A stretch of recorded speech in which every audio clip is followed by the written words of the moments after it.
is comedian Ali Siddiq. Ali, now you mentioned that you have a woman that lives in your house. Yes. Is that correct? Is that how you worded it? The woman that lives in my house, yes. Yes. I think he said lady. Oh, the lady. Yes. Better. Yes. I'm going to start using that. The lady that lives in my house. And does she give you tips on, say, fashion or facial hair or that sort of thing? All the time. Really? All the time. Does she like your current, how would you describe the facial hair you have going here? It's a beard. It's a beard? Okay. I don't care how much patchwork it is. It's a beard. I don't care if it look like the Fiji Islands. My beard look like the Philippines on one side, but it's not connected. Do you shave at all, or no? If I shave, I'd never grow this back. Listen. This is 7 strong years of strong moisturizing, massaging my face, everything. It looks like the Fiji Islands. Didn't you hear that? He is a comedian, Ali Siddiq. That's right. He's on a tour, and I was just noticing some of your stops. You're going to be at the legendary Taft Theater in Cincinnati on May 18th. Yes. Also, the legendary Goodyear Theater, Akron, Ohio, tomorrow night. Man, I Got a Story to Tell tour is shaping up to be pretty good, man. We started in December. We've been rolling. I thought I wanted to give up because, theater touring is harder than club touring. Why? Because in 48 hours, I'm going to be in maybe 2 different cities, 48 hours, then home, up and down flights, back home. When you get to a club, you could come and sit there for 3 days and hang out in the city and soak up the city. Yeah, you don't get to see your dog. You don't get to see that lady that lives in your house. Oh, that's a beautiful part of being gone for 3 days. Now, the tour is called the Ali Siddiq I've Got a Story to Tell tour. Yes. Do you review your entire life? No, not at all. It's just stories about... Is it like your life story? No, you got to watch I have Domino Effect 1, 2, and now 3. 3 just came out, and 4 will be out in April. So... when I do the shows, these are just stories about what's happening with me now. Falling off the roof. I didn't know why I was up there. You fell off the roof. Man, being Caucasian and like my neighbors up there playing around on the roof. I had no business on that roof. You know what I'm saying? Up there with my white friend. I don't even like saying white friend. His name is Tom. Wait, you got a white friend named Tom? Yes. He's if anything ever happens to him, can I step in? I need another black friend. I've only got Ace. I stay in a pretty, eclectic neighborhood, and I be doing stuff with people. Like when you said skiing, I was like, okay, these are things that I do with my white friends. Do you ski? No, I go and Montclair has... Montclair, yes. Montclair has very nice little fly outfits that I buy and go there and hot chocolate and walk around, try to look sexy in my ski outfit. Sit in the lobby. So I have a question. That's my kind of skiing. I have a question. What were you doing on the roof? See, that's the thing. I had no... Man say, you need to go check your roof. And I was like, okay, don't we hire people to do that? And then they said, well, you just do it yourself. And then he had his ladder, and then I went up there, and the ladder is not on all sides of the roof, and the roof is not as sturdy. And then once again, Crocs. Having on Crocs. Oh. There it is. Saying Crocs is not a sturdy shoe. Yeah, No. you don't see a lot of roofers wearing Crocs. Yeah, that's not the roofer's choice. Yeah. Crocs. Yeah. Jesus was a carpenter. And he had on sandals. He had on sandals. Tell you what, he had one of those power nailers, took a knee to the toe and said, "Hey, Dad, cut it out." Do you smoke reefer? Have I ever smoked reefer? No, do you on a general? No, I have smoked reefer. Do you refer to it as reefer or? No, I haven't referred to it ever as reefer. My uncles refer to it as reefer, but me and my 50 years have that's a term that was long before me. That's like I think that was like Yeah, we get this a lot. Jimi Hendrix era. Tom is in a different time, a different decade, Maybe Led Zeppelin, a different century. Yeah. If you were to be acquiring cannabis products, how would you refer to them? Probably by name. I would probably say I would like a sativa or indica or whatever the name. So you know your way around it. They have several names now, but reefer, definitely. That's when it used to come in like a a plastic bag, Yeah. like 3 fingers. Yes, you roll exactly. it up. You've been there. Like one bag of reefer lasts you like what, year and a half? That's right. Do you have the legal marijuana where you live in Houston? Yes. You do? Oh, that's Let me say, I don't know what they doing. It hasn't been passed yet, but you can have 4 ounces on you, but it's not a lot of stores in Houston.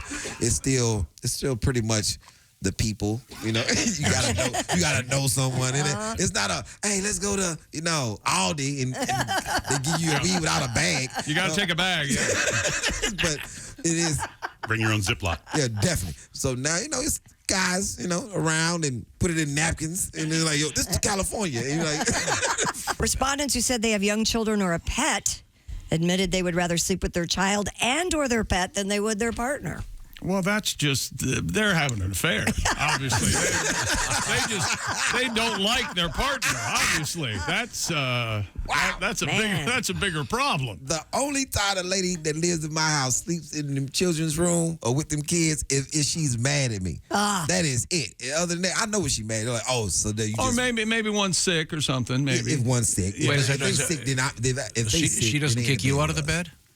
How can She my house? like I don't know who runs your house, but I can tell I am a you. Neanderthal. That You lady, understand? Not him. remember the aforementioned lady that lives in my house? She She runs. runs the house. Yeah. I am the last caveman. Do you understand me? Like, it doesn't move unless I say move. Once I'm there. Now, whatever's going on now that I'm not there, they're running amok. Do you understand? It's like the revolution has started. But then I get back, it's back intact. Oh, okay. I'm Muammar Gaddafi in my house. Well, Colonel, nice to see you. Really? I wonder if any of this is true. We're a little concerned. So the survey, there's a word in here that I thought was pretty funny that I was not familiar with, but I understand what it means. What? The most common reasons for sleep disruption. Yeah, we have a lot of those. Read the last one first. Starfishing across the bed. You know what that is? I figured it out. Starfishing it's when means you're spreading out. Yeah, spread like eagles. a starfish. Yes. Hogging up the whole bed. I've been That's accused. what my dog does. That's how sex happens. Is that how it happens? Yeah, as soon as your feet touch me, It's on. it's on. Like I can't wait. That's an for her to invitation. yarn. Dude. Yeah. And listen, I don't know. Meanwhile, she's over there sleeping, terrified. I can't make a move. I can't. I don't want to. I'm so tired. I know what this is gonna be. I'm going on the floor. And then she'll go, what's that? Okay.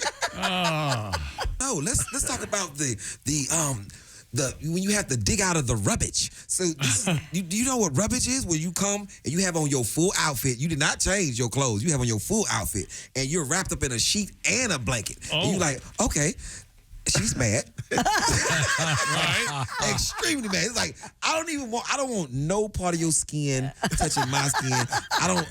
I'm not. And guess what? If it does touch me, I didn't take a bath before I went to bed. Now what you gonna do with that? And like, I don't know. COVID is back. Mask. Let's get it. Yep. I've never done that. Hey. Yeah, And then you Slept shift in your through the- clothes and shift then- through the rubbish. Oh, you ain't never been mad. Wow. No, not like that. Oh, you've been mad. Oh, I've been mad. But Christy's been throw his furniture in the lawn, man. yeah, I've been that mad. Oh, you should just sleep in your clothes. Throwing furniture on the helped. lawn. That's work. You didn't go to sleep after all that throwing furniture? Were you born and raised in Houston? Yes. Yeah. Okay. Yes. I say that. When you grew up, were you always a fan of the Houston teams? Never. Never. Okay. Makes sense. Of course not. None of these things. You already mentioned Earl Campbell. Yeah, Earl. I was a fan of Earl. See, growing up, it's like I liked Earl. I didn't know nobody else on that team. Earl, Bobby White Shoes, but my team was the Giants. Love the Giants. You know, it's who was on TV when I grew up. Oh, yeah, there you go. First team I switched. I was a Lawrence Taylor, Giants fan, but first team ever a fan of. They changed their name. They are known as the Commanders now. Oh, boy. That's right. Because I hated the Cowboys. Wait a minute. You've just made a lifelong friend Oh, with yeah, we were talking about that. I'm Yeah. talking Chick McGee. Has all the Redskins paraphernalia from days gone by. At the time, that's right. Who won y'all first ever Super Bowl? Huh? Who won your first ever Super Bowl? 17? Yeah. Did y'all win with Doug Williams, right? No, Who, that Joe was- Theismann won the first Super Bowl. I wasn't around. 22 was Doug Williams. Doug Williams 35 points in one quarter. Yeah. broke all the records. Yeah. They never really talk about him. Nope. When he talk about quarterbacks, I'm at Tampa. He lives in Tampa. Yeah. I'm at the Tampa Improv performing, and you got to get on the elevator to go down. Oh. I'm walking. I see this huge guy with a little Hawaiian shirt, and I turn. I said, "Yo, you are Doug Williams. Yep. I love you." Exactly. So far, exactly what I would have done. I got on the elevator, went down. They introduced me. I walked on the stage like, "Yo, enough about me. Doug Williams is upstairs." Let's go get him. Man, do you understand? I'm like, for 5 minutes, I just went through why they should love Doug Williams in Tampa. Yeah. Yeah. And they didn't when he was in Tampa, but they learned. But Man, yeah. Doug Williams, man. Yeah, it's, He's still with the team, more or Came less. from Grambling. Yeah. You know, yes. Amazing arm. Do you have any jerseys or anything from? No, I didn't get a jersey for me. He had on a Hawaiian shirt. No, but I took mean, that do you Hawaiian in shirt. your closet at home have a I Doug have Williams jersey? one. No, I do not. I have one jersey. I don't think it's a Hall of Fame jersey, but he's a good receiver. Well, I don't know if he's a great receiver. We won with him. Odell Beckham. I did punked. That guy. I did punked, right? Uh-huh. And so when I did punked, I punked Odell Beckham. I punked Megan Thee Stallion. I punked the baby, and somebody else I punked in doing that thing. But Odell Beckham, What'd you do to him? It was a thing where my son wanted to meet him, and then my son started crying when during the meeting. I came in. I'm like, "Yo, what's going on?"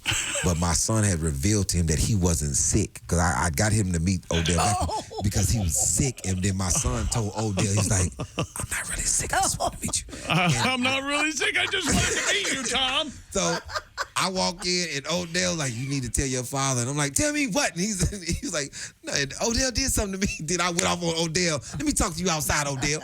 And like, I'm about to fight Odell, and he's sitting there like, "Hey man, I just wanna," like, "Nah, brother, you done made my son cry." And his friend was like, it was crazy. That's funny. It was intense. But the baby, when I punked the baby, that was gonna get bad. No. Yeah, that was that wasn't going like we thought it was gonna go. And I'm not the person for things to go awry like that, because then my actual who I am clicks in. Like, yo, what y'all talking about now? So, What's up? yeah, What's if up? I'm supposed to be a doctor, but I'm getting tight. I'm like, hey, Yeah. bring something else in my office. Drink something else. I dare you.